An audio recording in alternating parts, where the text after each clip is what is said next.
This show contains spoilers and adult language. Listener discretion is advised. Movies with Ron, movies with Ron. Hell yeah, motherfucker. Movies with Ron. 80,000 blondes meet in a football stadium for a Blondes Are Not Stupid convention. The leader says, "We're all here today to prove the world that blondes aren't stupid. Can I have a volunteer?" A blonde gingerly works her way through the crowd and steps up to the stage. The leader asks her, "What is 15 plus 15? After half a minute, she's thinking, she says, 18. Everyone, obviously, is disappointed. Then 80,000 blondes start cheering, "Give her another chance!" The leader says, "Well, since we've gone to the trouble of letting 80,000 of you in one place, and we have the worldwide press and global broadcast media here, I guess we can give her another chance." "What's 5 plus 5? She's thinking for a while. 90? The leader is quite perplexed, looks down and just lets out a dejected sigh. Everyone is disheartened. The blonde starts crying, and the 80,000 blondes begin to yell and wave their hands, shouting, "Give her another chance!" The leader, unsure whether or not he is doing more harm than good, eventually says, Okay. Just one more chance. What is 2 plus 2? The girl closes her eyes, and after a whole minute, looks up and says, 4? Throughout the stadium, pandemonium breaks out as all 80,000 blondes jump to their feet, wave their arms, stomp their feet, and scream, "Give her another chance!" Welcome to episode 82 of Movies with Ron, the podcast where my older brother recaps a movie he saw from beginning to end for me and you, because we like his versions better.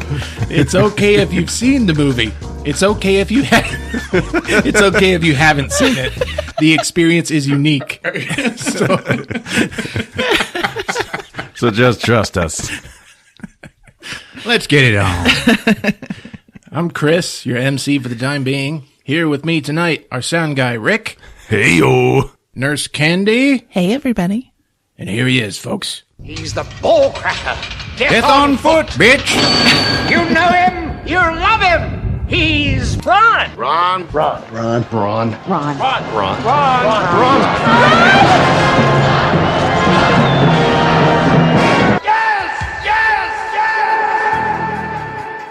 Hey, Ron. Hey, guys. Hey, Ron. Is everybody having a good new year? Yeah, 2018. We did a Christmas episode, and then, last week we didn't even talk about it being New Year's Eve. Oh, that's true. Yeah. It's because we were in a galaxy far, far away. Yeah.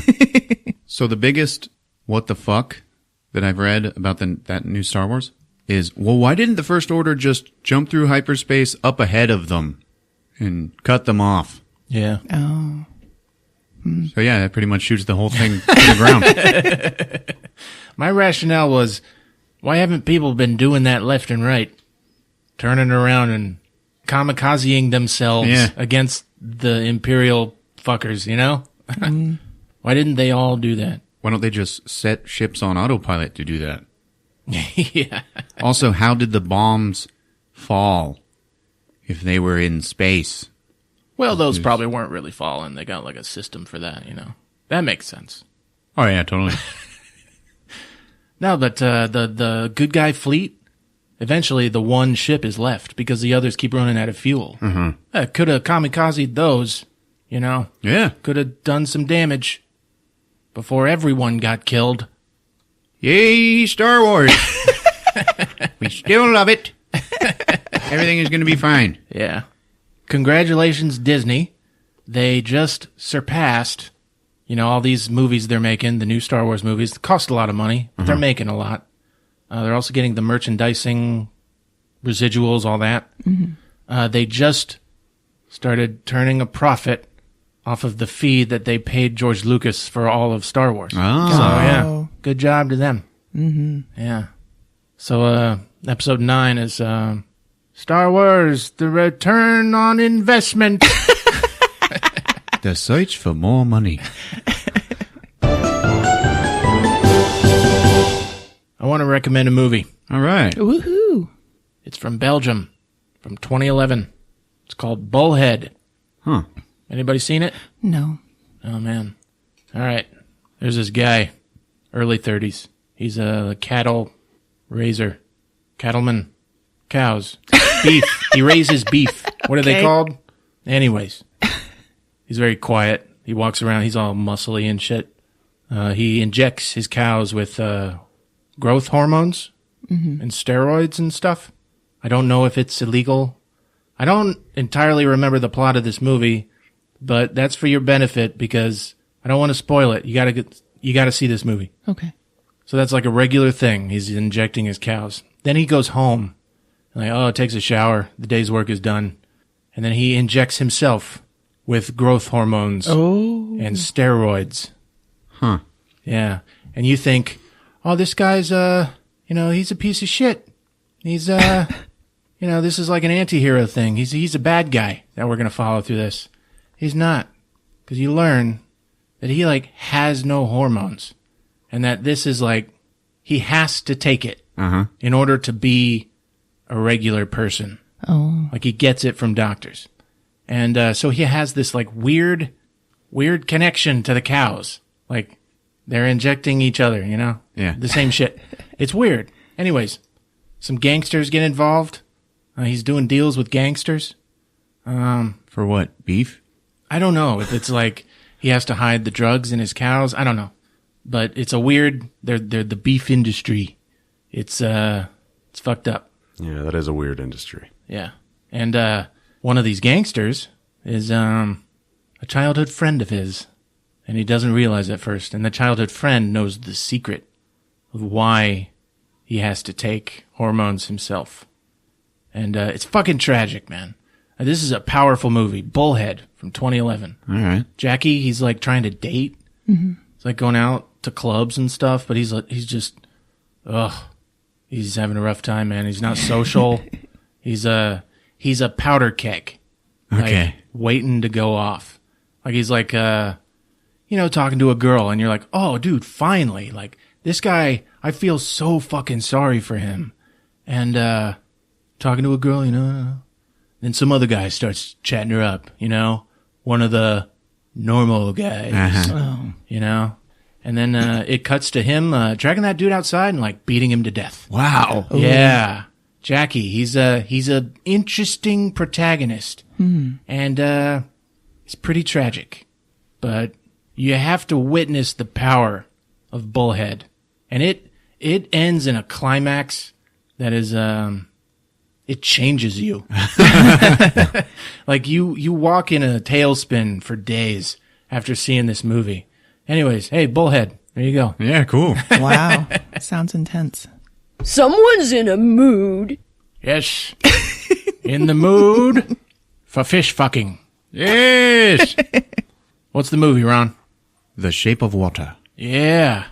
I want to fuck the fish. I always wanted to have sex with fish. I'm excited about this. I've been excited about it. I'm glad you did it. Yeah. I was making fun of this earlier, a bunch of weeks back. Uh-huh. Shape of Water. I hated it at first. Then I started reading about it. I'm kind of excited. Yeah, man. It's good. Well, I don't know about you guys, but I've really enjoyed playing games with you. It reminds me of when we were kids, and when we were growing up, we did not have the internet. Yeah. We did not have phones. Even when they had those things, we didn't have. So we actually did come up with a lot of our own games and entertain each other. So I've enjoyed playing games with you guys. It's been nostalgic. So this week, I want to play a game. woohoo! All right. I'm excited about this. Okay, so the rules of the game are keeping with the theme of the movie, which is Game over. kind of weird love stories.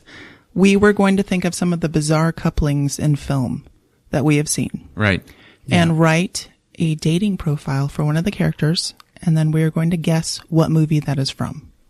So we simply have to guess the movie. We don't even have to guess the character. Yeah, that would be too hard. Okay. I was doing this, and I was like, damn, I suck at this. And I was like, Oh, I suck at online dating. That's why. I was like, how do you rate a dating profile? Really? I do mine all the old-fashioned way. I'm embarrassed to say I was excellent at writing dating profiles. I free fell into it. I was like, this one sounds more like a Tinder.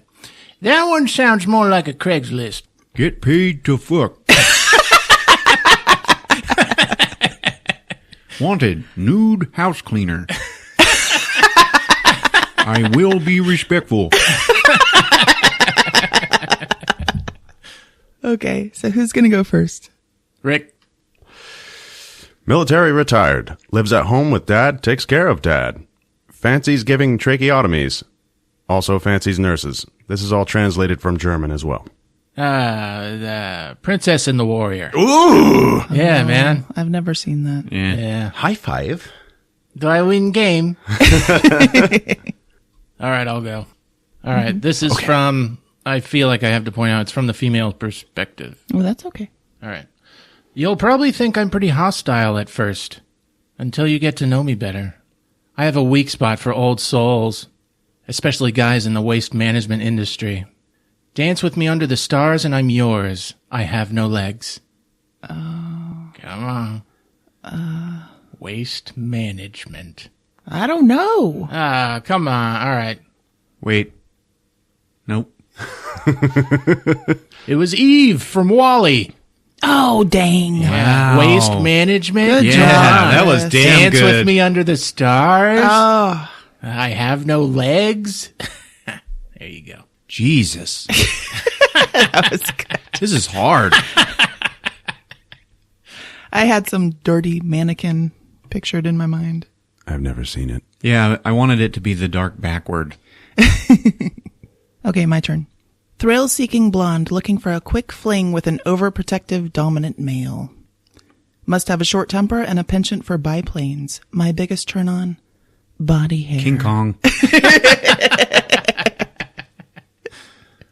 All right. That was my easy one. Are you keeping track of points? No, I am not. You got a pen and paper over there. Tall, dark, and handsome BBC seeks demure blonde who likes her men hot, hairy-chested, and dangerously well hung.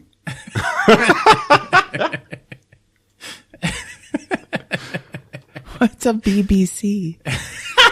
Big black cock. That is a big black cock. You're welcome. Welcome to 2018. King Kong. Yep. Oh, shit. All right. I'm a sensitive entrepreneur with a fear of sliding glass doors.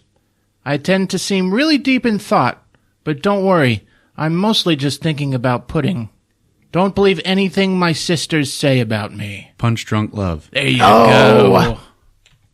Pudding? You don't remember Pudding. Pudding. he thinks about pudding a lot in that movie. I thought I was your snack pad. Okay, my turn. Quiet brunette seeks introverted male with a caretaking side who won't mind bathing and dressing me on a daily basis. Reason I left my last relationship? He complained that I just laid there during sex. Lars and the Real Girl. You got it, man. You got it. Dang. I gotta say, you guys are disappointing me. Really? Why? I was gonna do Howard the Duck, Oh, me too. I thought about it. but I was like, yeah, nah, they'll totally do that. That's why I didn't do it. You're not gonna get this one. We might have to go into hint territory. Short, sexy, and insatiable LGBT seeking white 30-something professional up-and-comer for interracial relationship. Must have strong libido, an open mind, and willing to commit. What the fuck? All right, so what's about? When you find out what it is, you'll be like, yeah, okay. Yeah, he covered all the bases. This is a short gay guy? An LGBT person. There's a T in there, too. Okay. Howard the Duck. Nope. No? Hopefully someone who detests clutter. Also, I am reptilian. Gremlins 2. Yep. Oh, shit. Good job. I gotcha. All right, here we go. I'm looking for a fellow cowboy who can really handle some size. Brokeback Mountain. Damn you! Who can really handle some size. Hurry up and swipe left because these sheep are getting mighty tempting. Ennis from Brokeback Mountain. Good job, Ron. I would have gotten that one. Should have thrown in the... Okay. Scientific genius looking for a transformative relationship with a headstrong, beautiful woman. Must be willing to shed our skins and leave the old parts of ourselves behind. My greatest relationship goal? To one day merge as one. Man with two brains. Nope. Young Frankenstein. Nope. Leave the old parts of ourselves behind. Is this the bad guy of the story? There's no bad guy. The Fly. You got it. Ah. You got All it. right. Heavy-set, brown-eyed male who enjoys the good life, seeks scantily clad, submissive woman for short-term relationship, must enjoy whips and chains. Oh, God. Tremors. Nope. Jabba? Oh, Jabba the Hutt. oh, Nice. good There one. you Good one, go. Ron. Also, I'm reptilian. Okay. I'm not good at describing myself. I like going out, but also staying in. My last girlfriend died in a fire when I was accidentally saving her boyfriend. I guess I'm kinda gullible. Batman? Yeah. Rick, out of the park with the last 2 points. Anybody got any more? I do. Subservient male seeks lovely repressed housewife to help me break out of my daily grind and unleash my deepest carnal hungers. My hobbies include playing catch, being chained up in the garage, and grunting. Young Frankenstein. Nope. Fido. I don't know. Fido, you got it. Good job. Not bad for never having seen it. Are you serious? Yeah. Oh, you got to see it. You'd love it. It's good. Billy Connolly. All right, Ron wins. You always win. By how many? Kenny, it was your game. Expected you to have some kind of points. Well, you guys are tough contenders. Rick 2, Ron 6, Jesus, Chris really? 3. Well, I look forward to next time. All right, ladies and gents, get ready, because things are about to get fishy.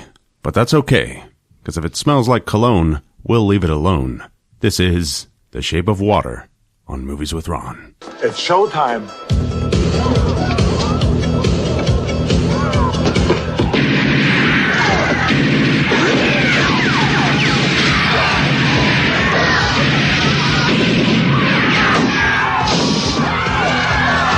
Get the people out! Come on! Get the people out! I saw a full theatrical preview to The Room at this movie. Oh, cool. Yeah. You gotta go do that. Right about there, I was like, why did I put so much fucking butter on my popcorn? I normally don't do it. It's gross. And then some lady came and sat down next to me, and I was like, oh, this hasn't happened in a while. All right, let's see what happens. And then her boyfriend came in and sat down next to her on the other side, and all I could smell was bread. I was like, what the fuck? Like, he showed up, and then I smelled bread. And it was strong. It was like, somebody's just been baking sourdough bread. Yeah. And I was like, oh, God. What's going on? Buy some cologne. She's like, yeasty. Mm. If it smells like bread, I'll give it head.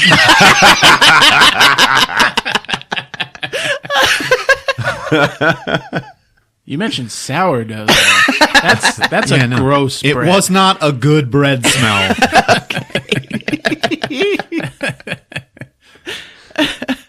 Yeast infection? You're the nurse. Come on, nurse. It wouldn't be that strong. Ron called it correctly. Oh, smell nothing. Doctors say I got the yeast in my dickhead.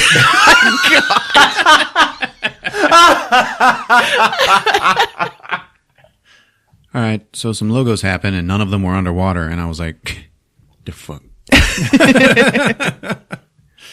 Wasted opportunity. So now we're underwater, like on the bottom of the river. And there's a doorway.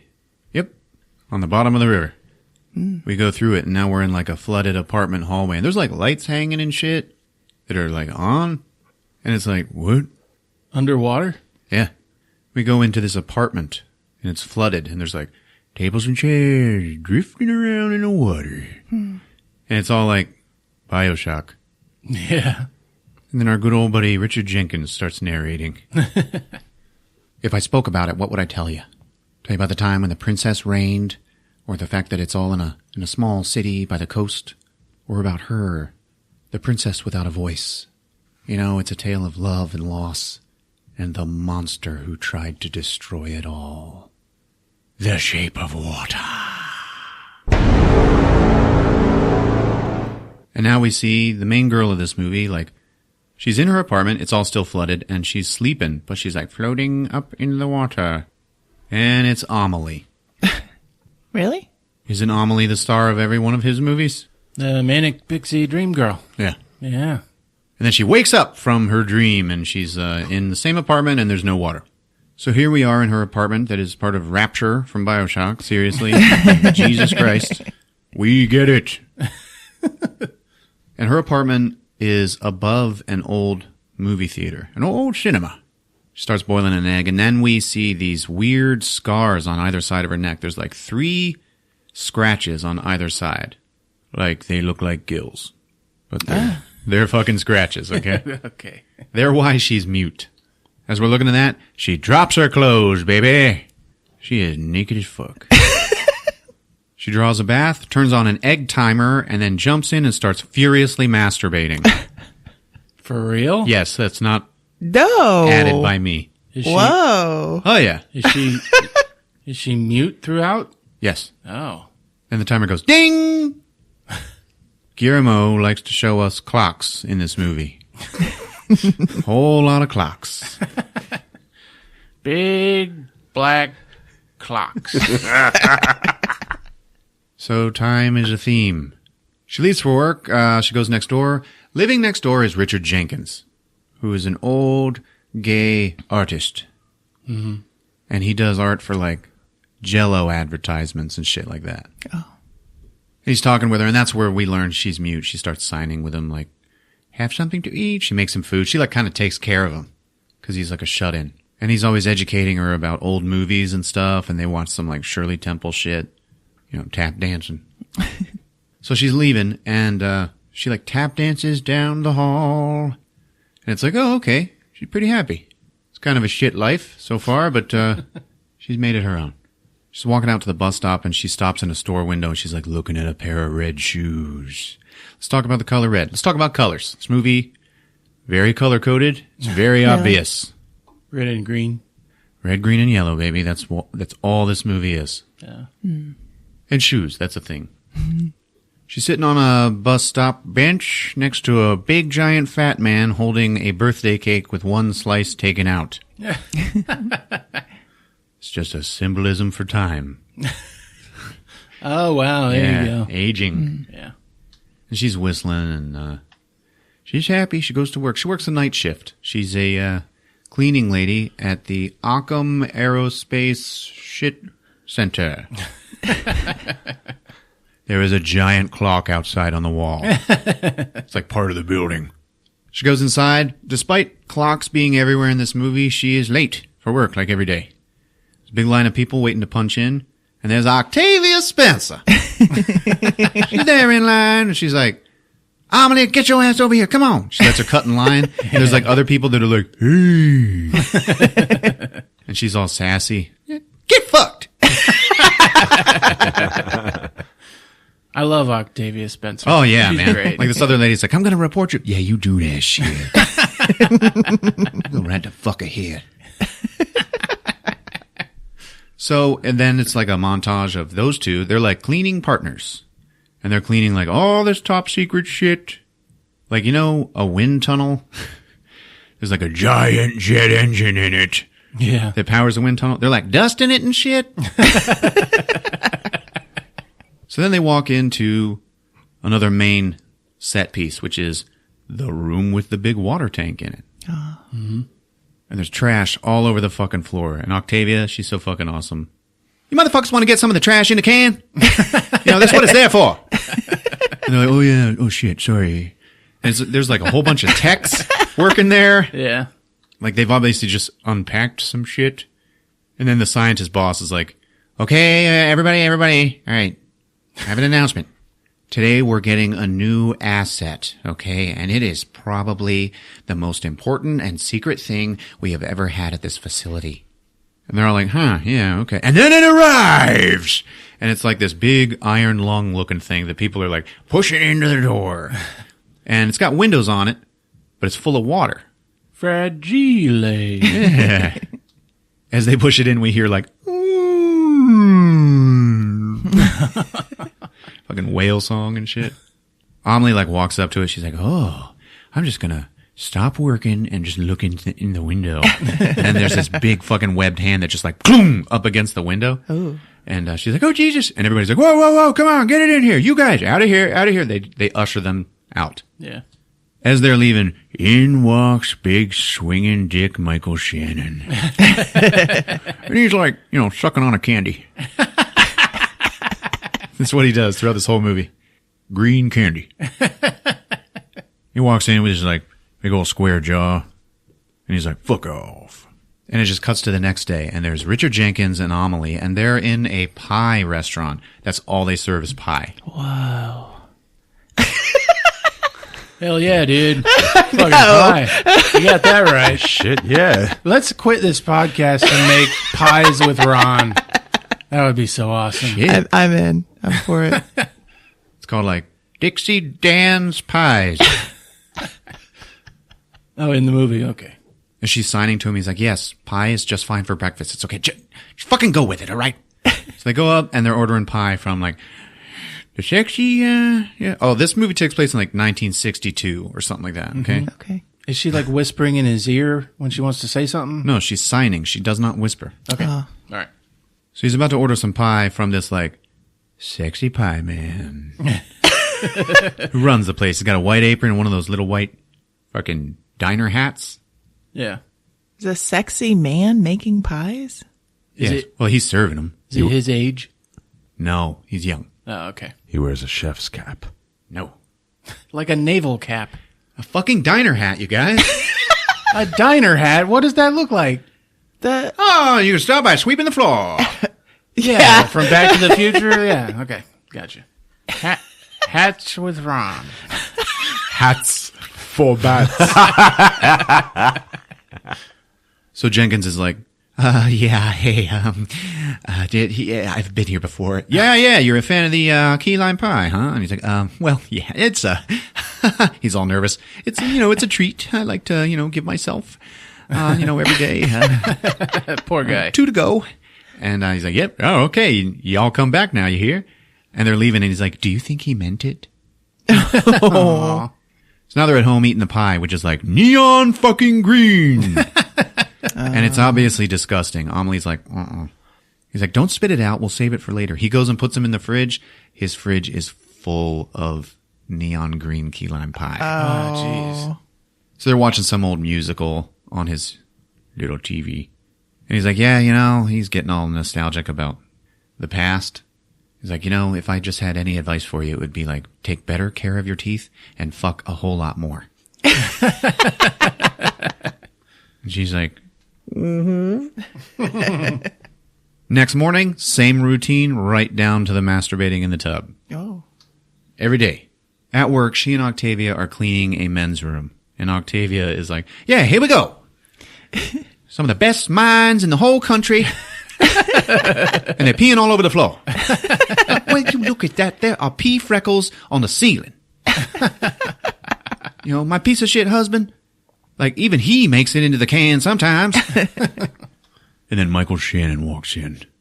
And they stop talking. He's like, oh, don't mind me, ladies. Sounds like you guys were having nice womanly banter. Please feel free. Go ahead. And it's just too weird. They don't talk. Yeah. He comes in and he sets a fucking Billy Club cattle prod on the the bathroom counter. Oh. And Amelie's like staring at it. And he's like, don't touch that. That's an Alabama howdy do. And then he goes to the urinal and he pees with his hands on his hips. What? Oh, jeez. Oh, God. And he starts talking to him. I might add that he washed his hands beforehand. And he's like talking about the cattle prod, blah, blah, blah. And then he gets done. He zips up. And then Amelie tries to hand him like some soap or something. And he goes, no, no, no. A man washes his hands before or after. And that speaks to what kind of guy he is. But if he does it both, that points to a weakness of character. Oh, God. And he just leaves. Amelie looks down and sees blood on the counter where he had his club. Oh. Now they're out in the hallway of this like underground bunker. It's weird. And they hear this huge fucking commotion. They're mopping the floors and shit. And then some big fucking door opens up. Michael Shannon fucking staggers out of it. And he's got blood all over his chest and his stomach. And he's holding his hand like really tightly. Oof. And it's fucking bleeding. The scientist boss comes out and he's like, oh my God, you guys, somebody get some help. He's losing blood. And we see Michael Shannon like holds his hand up and his ring and pinky finger are gone. Oh, yeah. Scientist boss is like, you two, come with me. Brings him in there to the room with the tank. And it's like totally covered in blood all over the place. You have exactly 20 minutes to make this place immaculate. And he runs out. So it's just those two in there. Octavia's like, Jesus Christ. You know, I can handle pee. Okay, I can handle poop. But blood, oh, no, no blood. And then Amelie like splashes her mop bucket onto the floor and flushes out the two fingers. They just kind of flop down into view. One of them's got his wedding ring on it. Oh, God. And she picks him up and puts him in her lunch bag. Oh. And then Octavia's like, oh, you found him. Holy shit, I'll go get the boss. So Amelie's in there alone for a few minutes and we hear, She walks up to a big window on the side of the tank, and whoa, right then, the merman comes out of the darkness. And he's like, standing straight, like right in front of her. He's got this big old blue dick. And they make a whole lot of eye contact. She's like, Jesus Christ, fucking look at this shit. And he's like, ooh. And then he fucking gets scared and like swims back off into the dark. Next day, Richard Jenkins, he's finished his Jell-O ad. And the ad is like a happy family around a red Jell-O mold. And he's going back to the advertising agency that he used to work for, but doesn't anymore. And now he does like freelance shit for him. Mm-hmm. And he meets with the boss. And he's like, yeah, hey, well, here you go. Oh, that looks great, man. Yeah, I think it's some of my best work. You know what, though? They want it green now. They want the Jell-O green. And he's like, well, why? 'Cause that's the future, man. So they just like tell you that's what green means in this movie. Oh. Yeah. Red obviously means the past. So by the powers of deduction, yellow means the present. The whole Occam's facility, it's all green. Mm. Yeah, you also need to make the family happier. What the fuck are you talking about? The husband looks like he just discovered the missionary position. He's happy. Well, you know, I'm just telling you what they want, man. All right. I guess I'll go home and do it again. And they're like, hey, man, I really want to come back. Yeah, I don't know. We'll talk about it. We'll talk. He was obviously fired because he was gay. So back in the tank room, Amelie's in there by herself. It's a little unclear how she keeps gaining access to it, like alone, but she does. So she goes to the window and like, oh, no, she can't see him. And then she starts hearing this chain rattling. And in the big tank where all you see is the top of the water, the chain is like moving around. She's like, oh, okay, he's over here. So she pulls out a boiled egg from her lunch. And she cracks it with a spoon, and that, like, the chain's like, huh? That's all the only way I can describe it. You get from the movement of the chain that's what the fish man did. Yeah. And he pops his head up, and it's like, okay. Fucking creature from the Black Lagoon. He's like neon blue this time. Is he like gentle looking? In the way that a Dilophosaurus is. Like, yeah, looks pretty, he looks okay. Okay. Like he can like flail his gills out and shit. Okay. I still like him. And his eyes blink like from the side. Ooh. So he like comes forward like, I want an egg. And she's like, here you go. She goes to hand it to him. And just before like she's able to touch him or like put the egg in his hand, he like gets scared and fucking swims away. So, you know, Rome wasn't built in a day. She'll get to that fish dick. So then she puts the egg down and she signs, this is an egg. And then his hand just comes up and grabs it. And he fucking leaves. Then her and Octavia get called into Michael Shannon's office. And his hand's all bandaged up. And he's like, so I'm told that one of you found my fingers. And Octavia's like, yeah, you know, Amelie found it. So, you know, it's fine. And then Amelie like pulls out his wedding ring. He's like, hey, thanks. And he like pokes his good finger through it to take it from her. He's like, so Octavia, you know, you're an only child. She's like, yeah. And he's like, isn't that unusual for you people? Oh. For your kind? She's like, yeah, well, you know, my mother died after she had me. Oh, I see. And you, Amelie, your last name, Esposito, doesn't that mean orphan? Yeah, she was, you know, she's mute, so I'll talk for her. And she was found next to a river, and her throat was all slashed up. And so she's never been able to talk. And he looks at the scars. He's like, oh, yeah, Jesus, man, when you were a baby?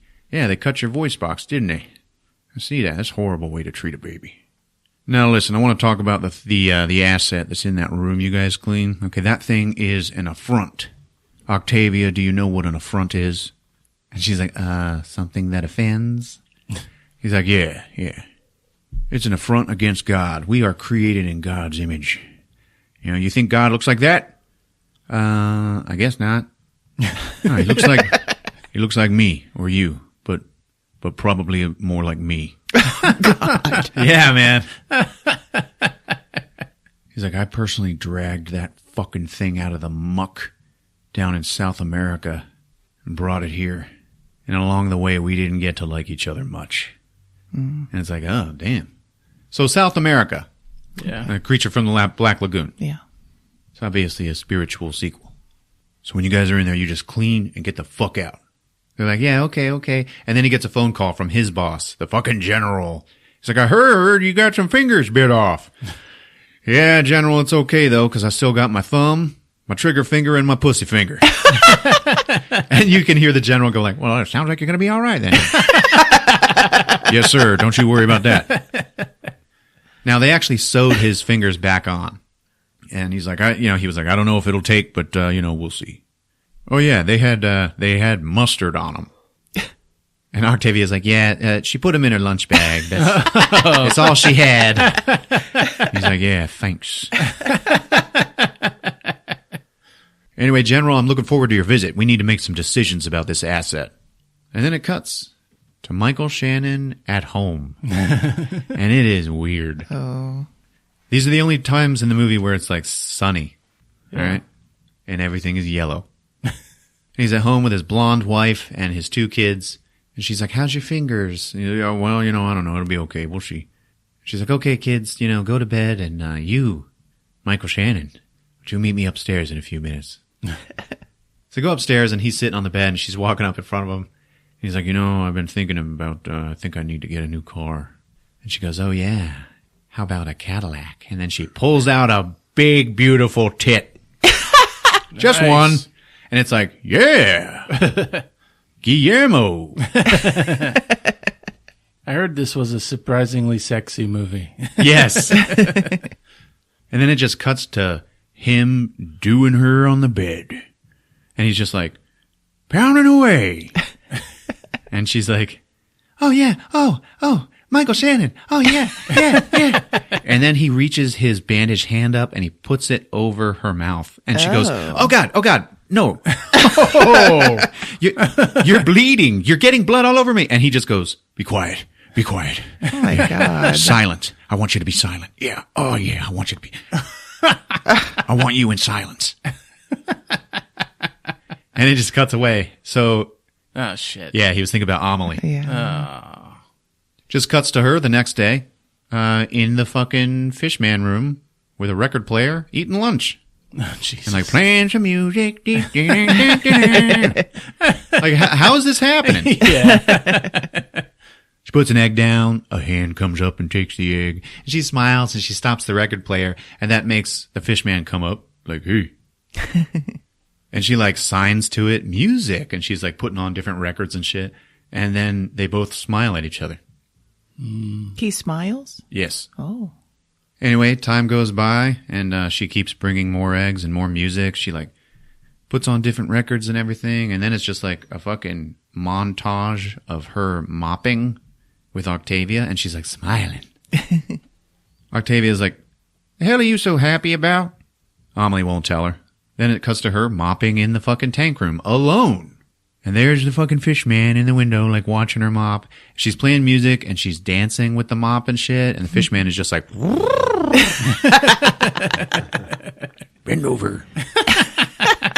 Now we see this other agent guy that works for Michael Shannon, and he has brought in like a plate of raw meat to feed to the beast. Mm-hmm. And she doesn't even know he's watching her, but he's just like watching her dance with the mop. Dancing for the monster. Oh. And he's played by that guy from A Serious Man. Michael Stuhlbarg. Yeah. Good actor. Oh, yeah. Did just as good in this as he ever does. So he's watching that, and then it cuts to him walking out into the middle of nowhere. And then a car drives up, and this guy gets out, and his name is Bob. He goes, the sparrow nests on the windowsill. And the other guy's like, only in the winter, such and such. And it's like, oh, it's fucking code words. Yeah. It's the Ruskies. So yeah, shit, man. He's a spy. Good old Agent Bob. They pick him up and they go to a restaurant. It's full of Russians in America. In 62. And he's talking to the Russian boss, and he's like, yeah, man, I'm pretty sure it can, like, understand language and music and shit. And the guy's like, oh, so it's intelligent. Okay, so we need to steal it. Like, yeah, we totally need to steal it. Okay, now eat. They call this surf and turf. So, land and sea. Yeah. And he's like, the lobster is fresh and very sweet here. Like, everything that happens in this movie is fucking symbolic. So next day, we're in Michael Shannon's office, and there's like a big shot of the clock. And he's like, we're watching the security cameras, and he is watching Amelie mop. Like, yeah. This is the middle of the night? They work the night shift. Yeah. Shows Amelie and Octavia, like, pushing a big, giant laundry cart out to the loading dock and shit, where they find a whole bunch of their buddies out there smoking cigarettes. And they're like, oh yeah, it's cool, man. It's break time. So we actually pushed the camera upwards so they can't see us. This is a blind spot. And Amelie's like, oh, like nods. Mm-hmm. I'm going to need to use this later. Later, Amelie walks into the tank room and the merman is out of the tank and chained to the floor. And he's like all covered in blood. And he's like, rrr, rrr. And she's like, oh, Jesus. Oh. But she can't talk, so it just sounds like. She's like trying to see what's wrong with him, and she ends up dropping a boiled egg on the ground. And then the fucking door opens up. Michael Shannon's walking in. She has to run and hide in the back of the room. So Shannon walks in and he's like, oh, is that you making all this fucking noise? You fucking monster? Come on, man. Is that what it sounds like when you cry? Because it is just the fucking ugliest sound I've ever heard in my life. And then he's like shocking it with the cattle prod. He's like a mean fucker. And he holds his fucking hand up in front of the merman's face. And he's like, here, you want another bite? And the fish man actually tries to bite him. And then he just beats him with the club and shocks him. Then he's walking around him and he ends up seeing the egg. Mm. He picks it up and he's like, huh, eggs. And then the general arrives. Oh, hello, sir. Yep, this is him. This is the asset.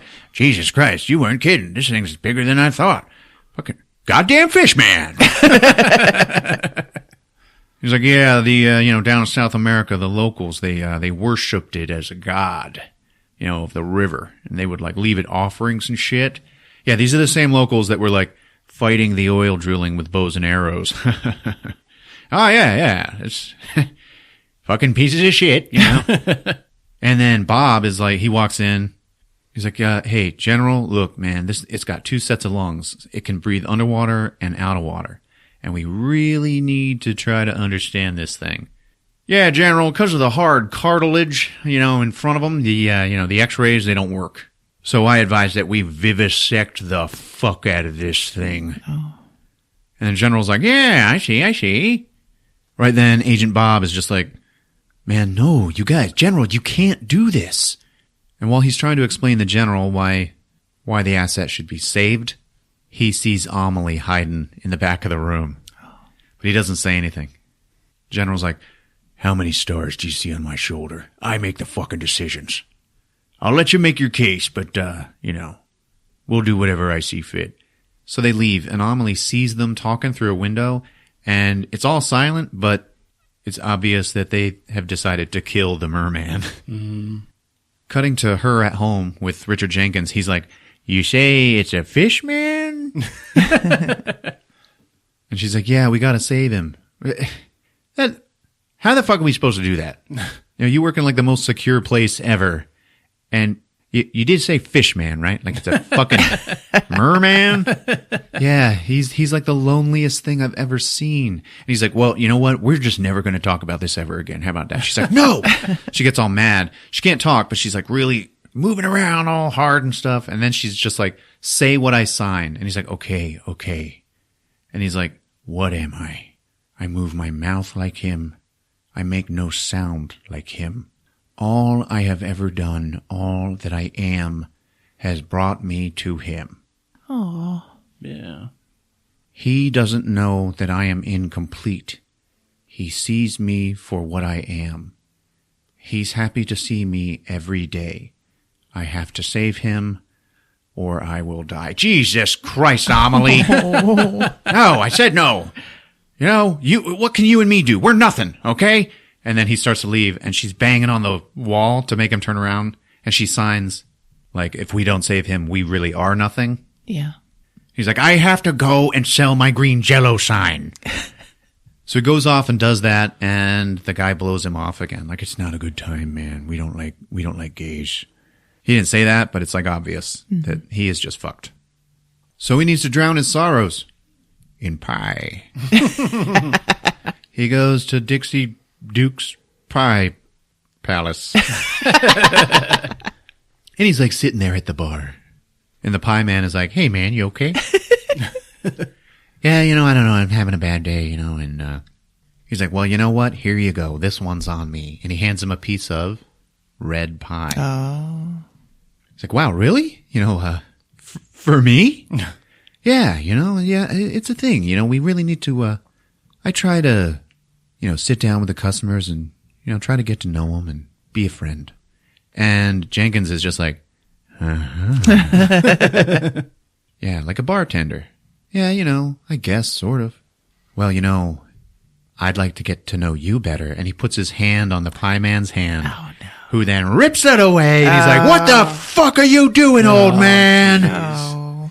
And Jenkins is just like, oh, fuck. Right then, a nice black couple walks into the diner, and the pie man is like, you two? Nope. You can have pie, but you got to take it to go. You can't sit down. Oh. And they're like, but it's empty. There's nobody here. They're all reserved. I'll sell you pie, but then you got to go. And they're like, well, fuck this. And they just walk out. Yeah. And then Jenkins looks at him. He's like, you don't have to talk to them that way. And I think you'd better leave too, man. This is a family restaurant. Oh, fuck. Then it just cuts to him at Amelie's door saying like, you know what? Let's save your fish man. Fuck yeah. Yeah, you know what? I got nothing in this world. And if you need to save him, then I need to help you. And she's like, yay. Cutting to the Russians, the Rusky boss is like, you'll need to delay the vivisection for like a week so that we got time to steal the monster. Yeah, okay. Okay, Bob. And he's like, my name is Horace. Or we can go option number 2. If we are not able to steal the monster, you have to kill it and destroy it before the Americans can learn anything from it. Like, yeah, okay. And he's like, this is what you're going to do that with. And he hands him like a time bomb with a little clock on it. Oh. And he's like, you're going to put this in the breaker box. and you're going to have a certain amount of time, and then all the lights in the whole facility are going to go out. Once that happens, you're going to inject the asset with this fucking acid poison. He's like, yeah, okay. I'd like to save it, though. Yeah, well, you kill it if you have to. Yeah, okay. All right, now fuck off. Cuts to Michael Shannon in a Cadillac dealership. He's walking around. He's looking at these cars. Looks at a yellow one. And then the big old smooth talking salesman. Hey, how's it going over there? I'm just looking. And I'm just talking. 4 out of 5 successful men drive a Cadillac. Yeah, is that true? He's like, yeah, you know what? That one's nice over there, but look at this over here. Shows him an Eldorado. He's like, this is the crown jewel. Yeah, well, I hate the color. I don't like green. That's not green, baby. That's teal. Yeah, well, you say teal and I just see green. You know what I'm telling you? You need this car. You sit in this car for a second, you see how modern it is, and I think yeah, that's right. You look like a man of the future. And it cuts away to Amelie and Richard Jenkins, and they're like painting on the side of his van, like so-and-so laundry services. They're like starting the heist. This is like kind of a montage, like Octavia sees Amelie like sneaking around, up to no good. So at home, Jenkins, the artist, he's like making a fake ID. And they're planning to do it during shift change. And he's like, oh my God, you know what? You are just so fearless about this. I'm so impressed. And she's like, no, I'm actually terrified. And he's like, God damn it, don't tell me that. I'm shitting my pants. Michael Shannon driving home in a teal Cadillac. Oh. Like, yeah, okay. I am a man of the future. He actually drives by another Cadillac and everybody's wearing yellow. He's a forward thinker. Now he's in his office and he's watching Amelie on the fucking cameras. Like, yeah. And he reaches over and there's like a full water glass on his desk and he just pushes it over and spills it all over the floor. His secretary's like, oh, Michael Shannon, what did you do? Hey, call Amelie to come in here and clean this up, will you? So she's in there mopping and he's like, I'm going to be honest, I can't stop thinking about you. And she's like, He's like, are you always totally silent or you squawk sometimes? And she's like, oh, Jesus. And she's like trying to get out of there. And he goes, I don't mind. I kind of like it. You're silent, kind of gets me going. And she like fucking recoils away from him. And he's like, I bet I can make you squawk a little. Oh, God. And she's like, oh, Jesus. She runs. Coming up on shift change. Amelie's out there like moving the cameras. The cameras that Michael Shannon can see through in his office. Mm-hmm. Right then, Agent Bob walks in and he's like, we need to delay the vivisection. You know what? Why don't you walk outside of my office and knock? And then you come in and then I'll listen to what you're saying. That's protocol. Go ahead and do that. Okay. And like, movie takes time to do this. He actually walks back outside and knocks. Come in. He walks in. He's like, we got a delay. Could you shut the door? Yeah. Okay. See how that works? Like, I have big cock. You don't. He's like, we can't kill the thing. He's like, listen, man, I fucking hate it here. Okay. Now here's the thing. If this thing dies, you learn and I leave. All right. I can get out of this fucking petting zoo shithole. And then you can go back to your fucking happy life. All right. How about that shit?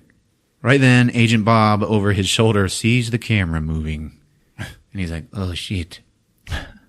He doesn't say anything. It's cool. He realizes what's happening. So now we cut to Amelie. She's got the fucking merman in a giant laundry cart. Like underneath a bunch of sheets. She's pushing him down the hallways. As she's leaving, Agent Bob is just like, hey, I know what you're doing. Okay. Here's what you're going to need. His water needs to be kept at 52 such and such degrees.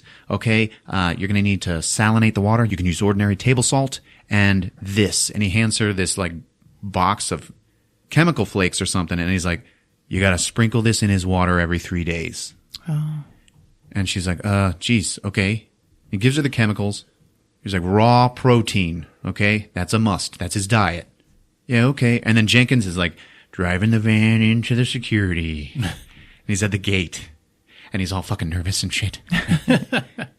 When he was talking to Amelie before, he was wearing like a yellow sweater, and now he's wearing a green one. Oh.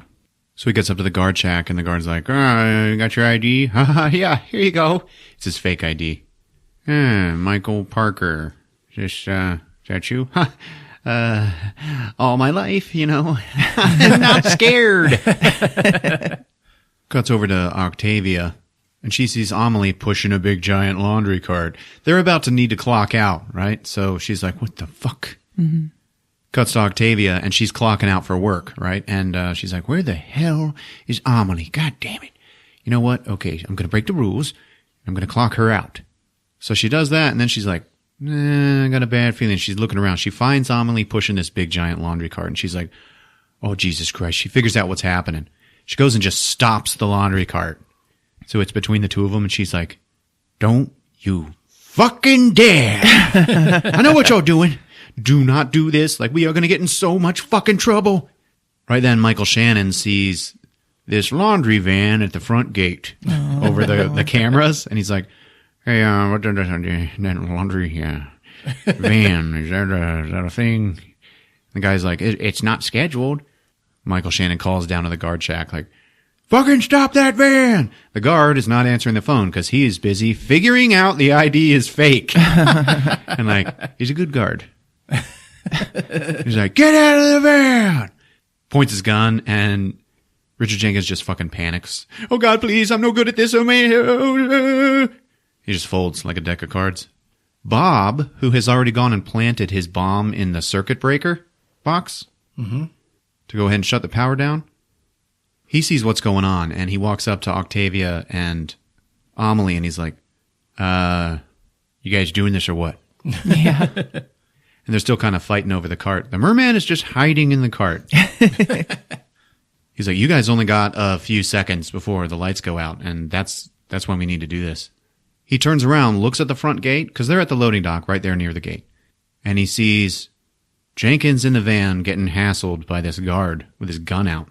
So he just starts walking towards him. The fucking lights go out. Boom! And he just runs up and sticks the guard with the serum and just kills him. Oh. Yeah. And he's like, come on, get him in the van. Go, go, go. Then the merman like rises up out of the dirty laundry. And Jenkins is like, oh, Jesus fucking Christ. And he's like, pretty scary looking. So they put him in the van, and, you know, Amelie gets in the back with him. And Jenkins just starts hauling ass. But he's so mesmerized. He's driving, but he's like turned around looking at the merman. And actually says out loud, he's so beautiful. And then Amelie signs to him like, watch the fucking road.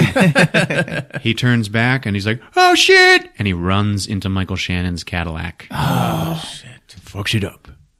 Lights are back on, and Michael Shannon and some new guards are running out onto the loading dock, and they just start shooting.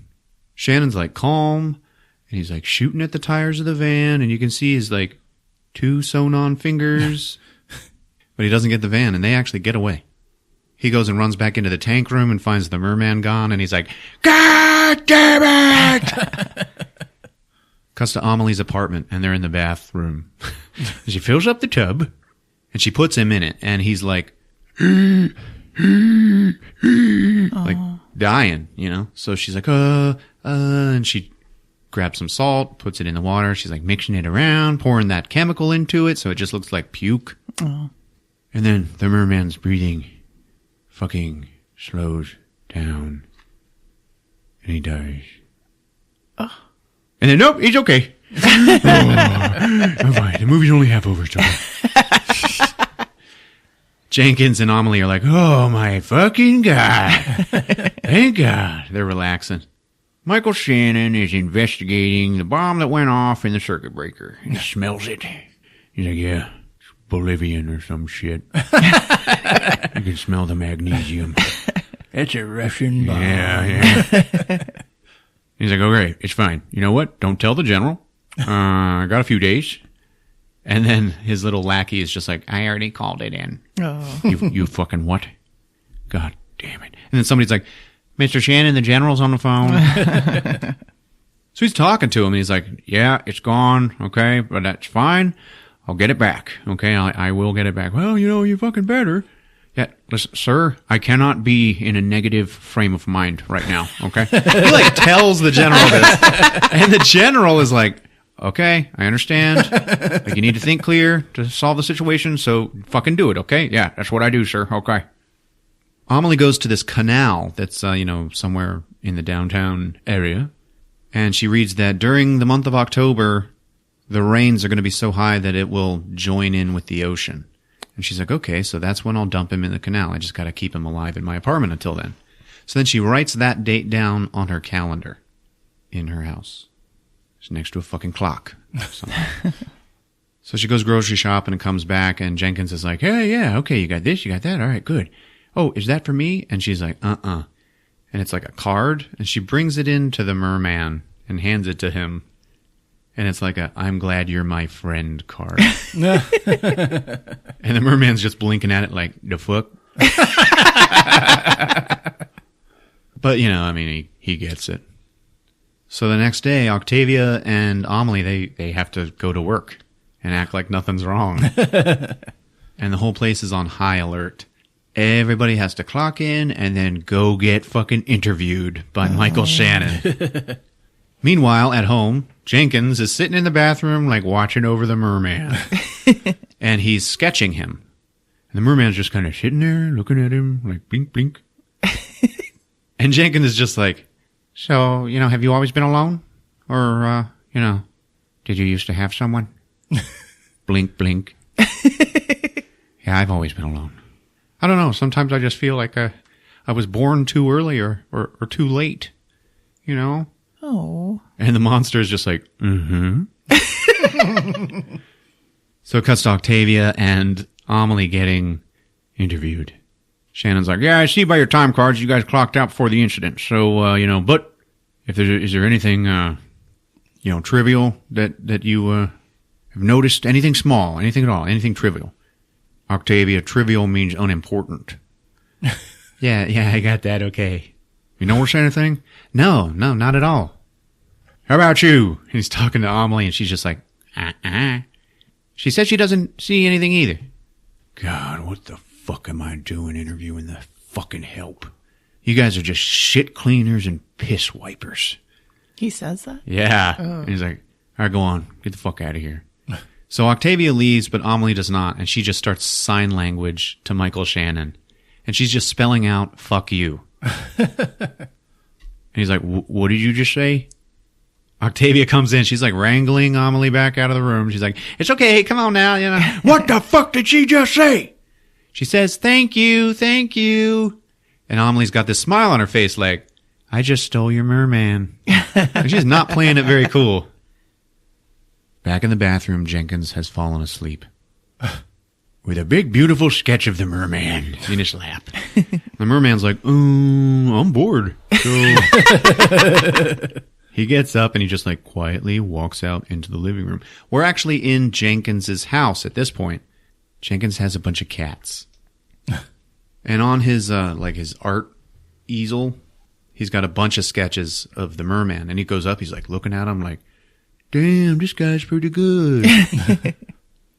He looks at the TV, Mr. Ed is playing, and he's like watching it like a fucking merman who's seeing TV, Whoa.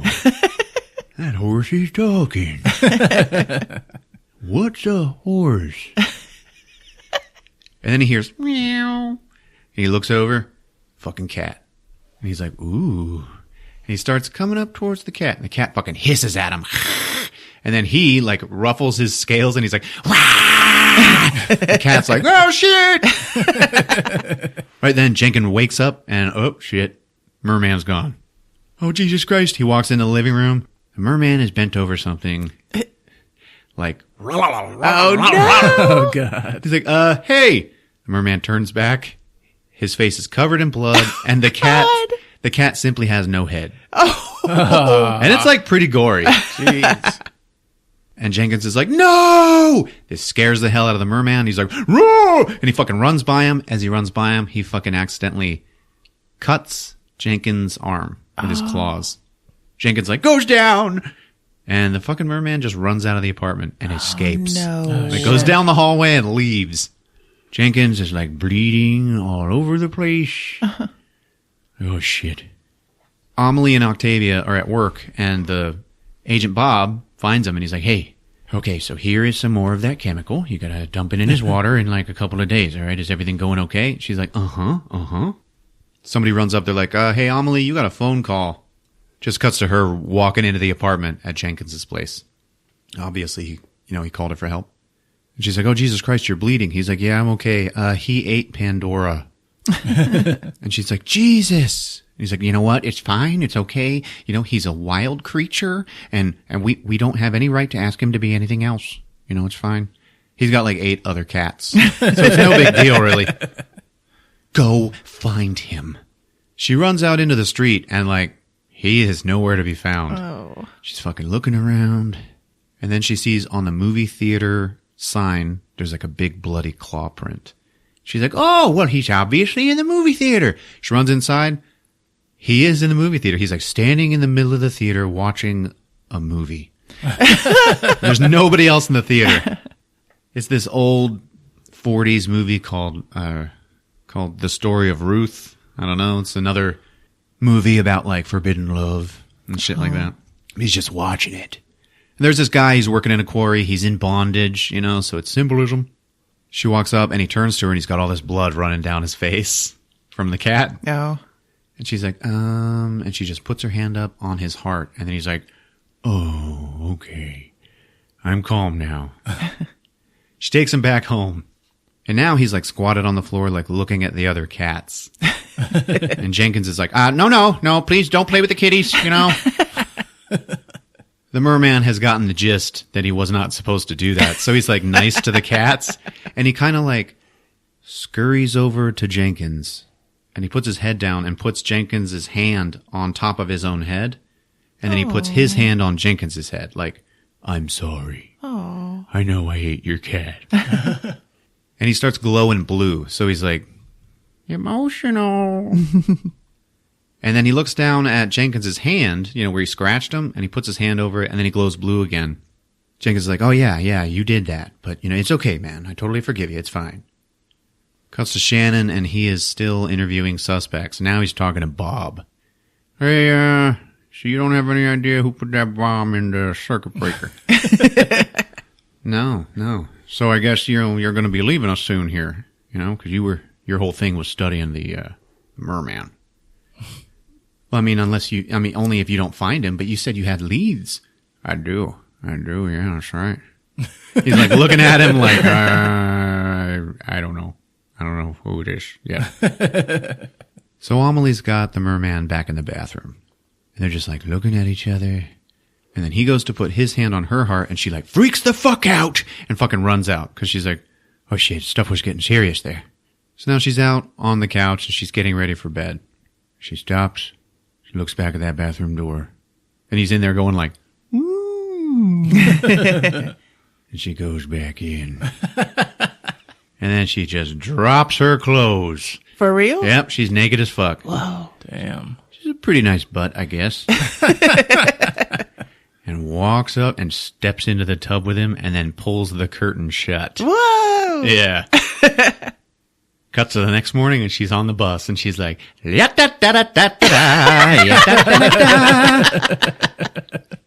it's raining outside. And she's like kind of moving her finger around the window and the rain on the window is like following her finger. So she's got like this side effect. She's controlling some water a little bit. Oh. But it doesn't seem weird to her at all. She's like, I can do this now. So she's at work and they're mopping and she's like really smiling and the music is all like, Octavia's like, the fuck you smiling at? Hey, oh, holy shit. And Amelie's just smiling at her. She's like, you didn't, oh my God. She goes, why? How? Now I might add that thus far, you don't see a dick on the merman. He just looks flat, like a Ken doll or something like that. Mm-hmm. Yeah. And she's like, Does he have a, and then Amelie's just like, Where is it? And then Amelie makes a motion with her hands like a clamshell opens up and a dick comes out. And Octavia's just like, oh my God! Like, never trust a man. Even when he looked like he flat in the front.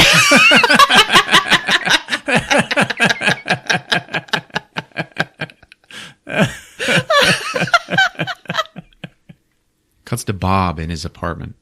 Bang, bang, bang. In come the Ruskies. He's like, oh, hey, you guys, you're here. Yes. So, the asset, did you kill it? Yes. Oh, okay, good. Okay. That's good, I guess. So, what did you do with the body? I autopsied it.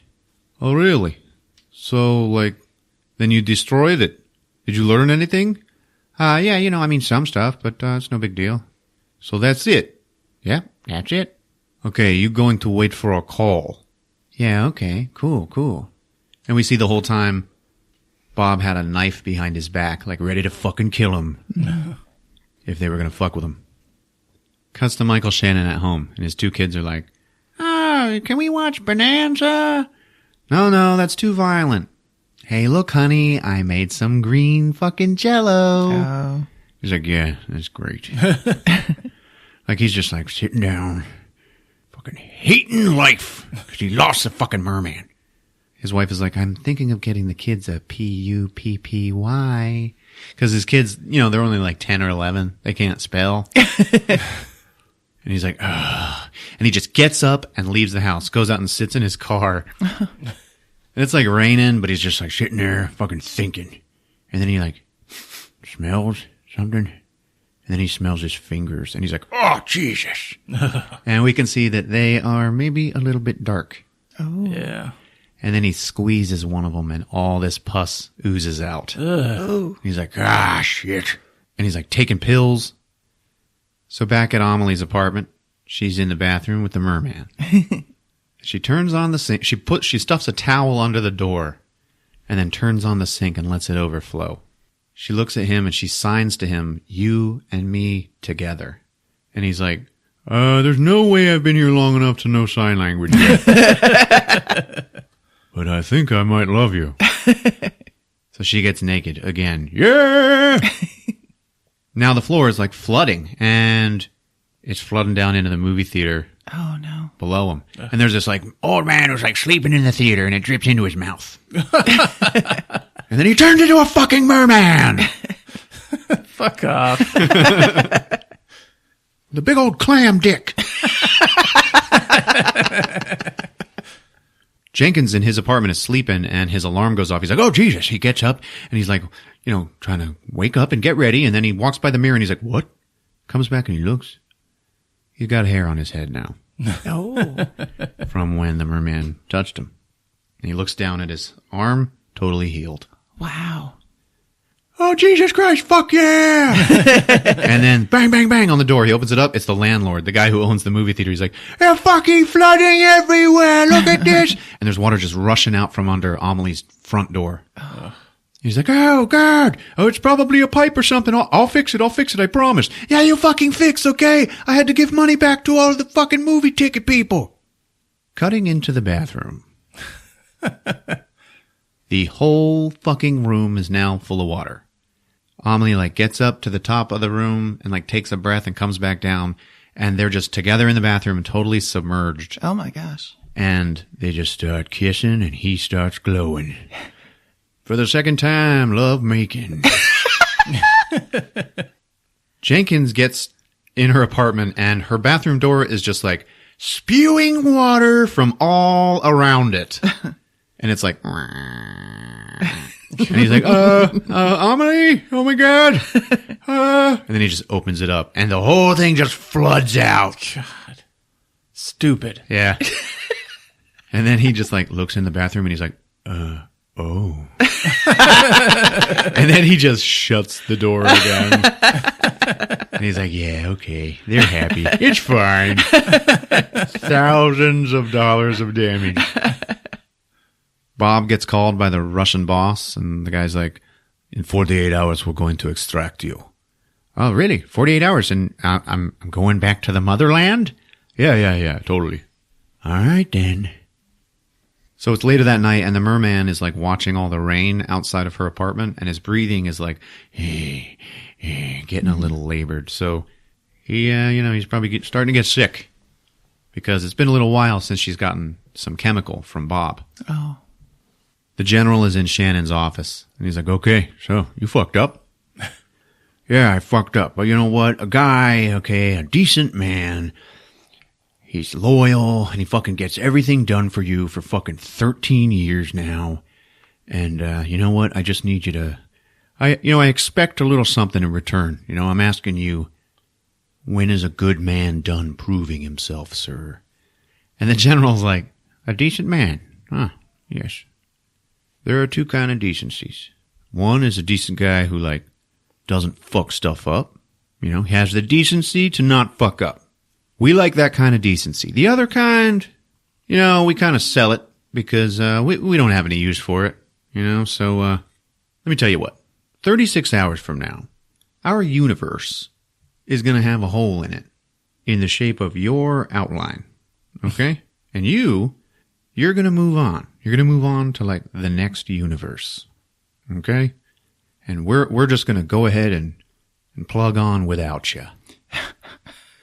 And Shannon is just like, oh, so why don't you go ahead and get some real decency and unfuck this mess? 36 hours? Yep. Okay. All right. You got it. And he's like eating his fucking green candy. He goes into the bathroom and he's like looking at himself in the mirror and he's like, God damn it. He looks down at his fingers. His two fingers are fucking black as shit. Oh. And he's like, fuck. He's looking in the mirror and he's like, yeah, okay. You know what? You're going to deliver. That's what. That's what you do, motherfucker. All right. Okay. 36 hours. Now we cut to Amelie and the merman in her apartment. They're like sitting at the dinner table together. Amelie starts signing at him and she's like, you'll never know. And then she stops and she starts trying to speak. Then she actually says out loud, and all the lights go out. And there's like a spotlight on her. She's like, you'll never know just how much I love you. And she starts singing and like the lights come up. Everything is in black and white.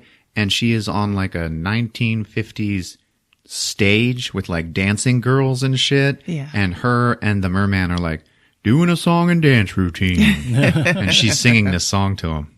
And it's like, what? But it's just how she feels, Yeah. It ends up fading back into color and she's just sitting at the dinner table staring at him. At work, Octavia is walking through the ladies' locker room and she finds Amelie crying. And for the first time in a long time, wearing her red coat. So she's like lost hope. She's crying because he's getting sick. Just cuts to Octavia at her apartment, like touching the merman. And then there's scales on her hand. So he's like shedding. Oh. She's like, I got to call Bob. We got to get some more of that fucking chemical. She calls him and he's like, we have to release him tonight. So he leaves his apartment. Yeah, by now it's been the 2 days. So he like looks at his apartment one last time, like, see ya, bitch. Mm-hmm. Cuts to Shannon and his lackey, and they're in a car, and it's all raining, and they're doing like a stakeout, and they watch Bob leave, and Shannon's like, all right, get out of the car. I'm taking it. This is my car, sir. Did you fucking hear what I said? Get out! Of my own car? Did I stutter? And he fucking gives him his car. Sir, do you smell that? I think it's your fingers. So he follows Bob to the meetup point with the Ruskies. The Russians get out of the car and he's like, hey, the sparrow nests on the windowsill. Russians don't say nothing. He's like, no code words this time, comrade. Russian guy just starts fucking shooting him. Oh. He's like, bam, bam, bam. And he takes like one in the gut and he takes one in the fucking face. And it goes right through his cheek. And he's like down on the ground, like screaming. And then the Russian guy's like coming up to finish the job. Behind him, Michael Shannon just fills all the other Russians with bullets. Oh. And Bob is like, oh, Mr. Shannon, thank God you're here. Yeah, Bob, you were just speaking Russian. Yeah, you were. That's right. And he reaches down, jams his finger through the bullet hole in his cheek, and drags him across the ground with it. Oh, jeez. He like throws him up against a fucking pile of dirt. He's like, now, I want the names and the ranks and the location of the strike team. Like, no, I don't know what you're talking about. No. Listen, man, you have no reason to lie. Okay, you got shot in the gut, so you're fucking dead. All right. Now, I want the name, rank, and location of the strike team. He's like putting his finger in his bullet holes and shit. He's like, I can go all night, motherfucker. He's like, all right, fine. No names, no ranks. They just clean. And Shannon's like, oh, motherfucker. Oh. And it just cuts to Octavia at home, like cooking dinner for her piece of shit husband. And he's all lazy, watching TV. And there's a knock at the door, and she's like, could you get the door? And he's like, could you get the door, babe? She's like, you right fucking in front of it. God damn it, motherfucker. Fucking help me with something. She opens it up. Michael Shannon just busts in. Oh, God. And he's like, where is it? Where is it, Octavia?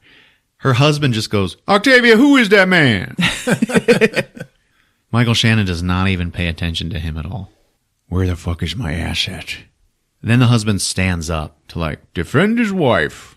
Michael Shannon just turns around and he's like, sit the fuck down, motherfucker! And the guy does. He just sits down there scared. And then Michael Shannon looks at Octavia and he's like telling the story of Samson. You know, he's like quoting the Bible and he's like, you know what happened? The Lord gave his strength back at the end, you know, and he used it to tear down the temple that all the Philistines were in. And, even though he killed himself, he took every one of those motherfuckers out with him. And then he just holds up his bandaged hand and he just rips his 2 bad fingers off. And she's just like, oh, Jesus Christ. And then the husband goes, the mute girl took it. And he turns around and he's like, huh? Yeah, I heard her talking on the phone with her. Okay, the mute girl took it. And he's like, well, thank you very much, Mr. Fuller, for your assistance. And then he just leaves. And Octavia's like, motherfucker, you never fucking talk at all, and now you can't fucking shut up. I gotta fucking call her and warn her. And he's like, no, you gonna stay out of this. Fuck you, motherfucker. She fucking calls Amelie, and she's like, tap on the phone if you can hear me. And it's like, tick, tick, tick. She's like, all right, he is coming. He's coming for you. You gotta go now. You gotta take the merman and go. Michael Shannon enters Amelie's apartment, and he just finds it a murky tub with no merman. God damn it. We see that they're in the back of Jenkins's van. And merman is real fucking sick now. Like, we gotta go. Shannon's walking around the apartment like, God damn it, where the fuck? It's gotta be some clue, gotta be a clue. And then he looks up at the calendar and it's like, take the merman to the canal. Oh, no. So they're at the docks and they drag the merman out and they're standing there right at the water's edge. And Jenkins, you know, he walks up to the merman and he's like, you know what, man, thank you. Thank you for everything. And he puts his hand on his head, like, thanks for the hair back, man. You were a pretty good guy. And the merman's like, you got it, buddy. And Jenkins walks away. And then the merman turns to Amelie and he signs to her, you and me together. Oh. And she starts fucking crying, man. And she signs back, no, without me. And he's like, huh? Oh. And then Shannon shows up. Jenkins turns around and gets punched in the fucking face. And he just goes down. Shannon's like, ha ha ha, found you motherfuckers. Pulls out his gun, fucking shoots them both down. The merman and Amelie. They both fucking take bullets and they fucking go down. And they're fucking laying there. The merman's like already dead. Amelie is like, she's fucking dying. And she reaches her hand out. She puts it on the merman's hand. And you're like, okay, merman fingers, you gotta clasp her hand now. That's how this works. And it doesn't fucking happen. Oh. And she's like fucking dying. And Shannon just goes, yeah, all right. I do not fail. I fucking deliver. Fuck yeah. And then a 2x4 comes into frame and fucking knocks him out of onto the ground. And it's fucking Jenkins. You got up. You got him. He's like, sure, Jesus Christ. And it shows the merman, and he's dead. Then he starts to glow blue. And then his hand like clasps onto Amelie's and he fucking stands up. And he's got like a big bloody fucking bullet hole in his chest. Mm-hmm. Now Shannon is like starting to get up and he sees what's happening. And the merman just runs his hand over the bullet hole and it's gone. Oh. You know, and he's all glowing blue, he's doing his healing power and shit. And then he just walks up to Shannon and he's all like, all of his scales and everything are like standing up like he's like a mad dog. And Shannon just goes, fuck, you are a god. Damn. And the merman just goes, yep. And then slashes him in the throat. And he fucking goes down choking on his own blood. Blah, blah, blah, blah. He actually hits the ground, and we see that he's like not dead yet. He's just like bleeding out and blinking. It was pretty cool. So then the merman just picks up dead Amelie, and he's holding her just like the creature from the Black Lagoon was holding Kay. Yeah. And then he just fucking jumps into the canal. Like he looks at Jenkins one last time and just jumps in. And now we see them sinking down into the black. And there's water all over them now. You know, they're not in a tub, not in a tank. They're just in the river. Yeah. And she's just sinking downwards. And he's like swimming around her and shit. He's glowing blue. He's like looking at her. And he's like, why aren't you living? What's going on? Oh. And he gets up and he like looks at her scars on her neck and stuff. And then he just kisses her on the lips. And she's like, yeah, that's cool, but I'm dying. And he's like, come on. And he's like glowing blue. And then her scars fucking turn into gills and they start fucking pumping water in and out. And she's like, I'm alive now. And he's like, yeah, cool. Blah, blah, blah, blah, blah. And then they embrace in the darkness. And then we hear Richard Jenkins narrating. He's like, did they live happily ever after? You know, I'd like to think so.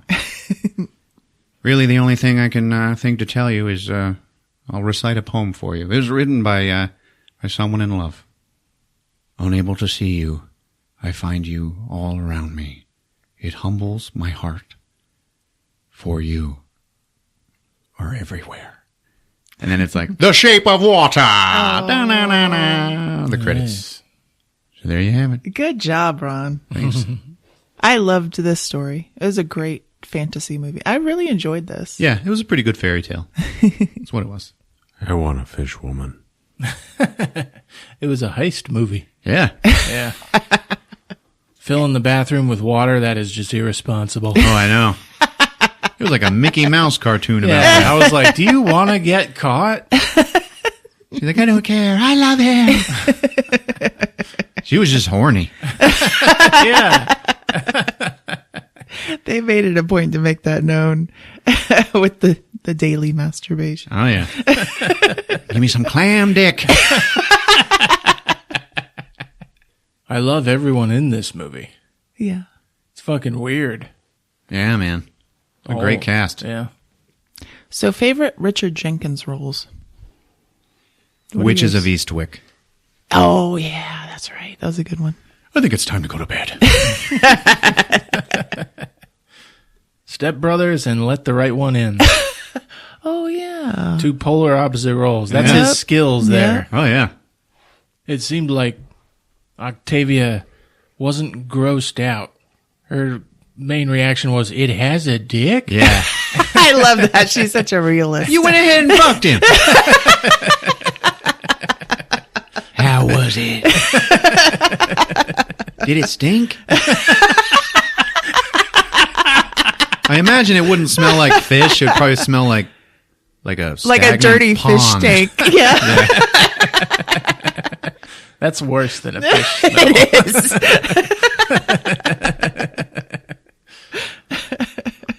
Okay, here's what I'm reading. It was told from her friend's perspective. It's all Richard Jenkins telling the story. Yeah. So she could just be dead and he sugar-coated the story with her getting gills. Oh. Oh, don't say that. Okay. He wouldn't lie. Dun-dun-dun.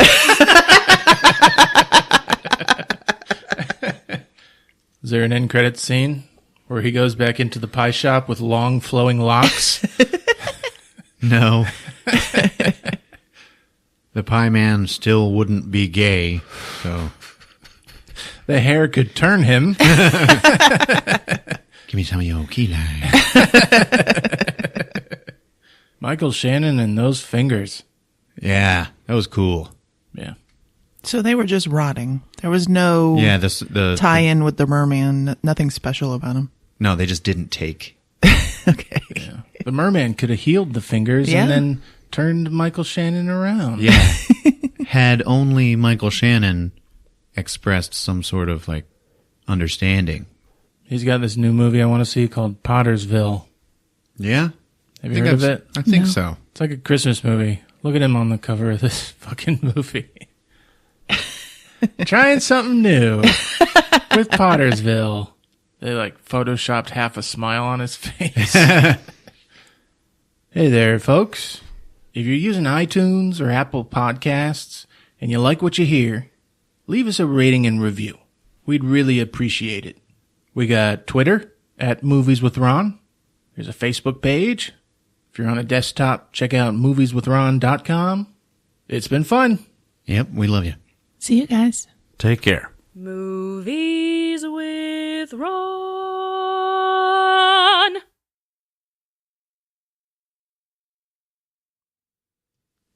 She doesn't have a pussy, but she has to have a butt.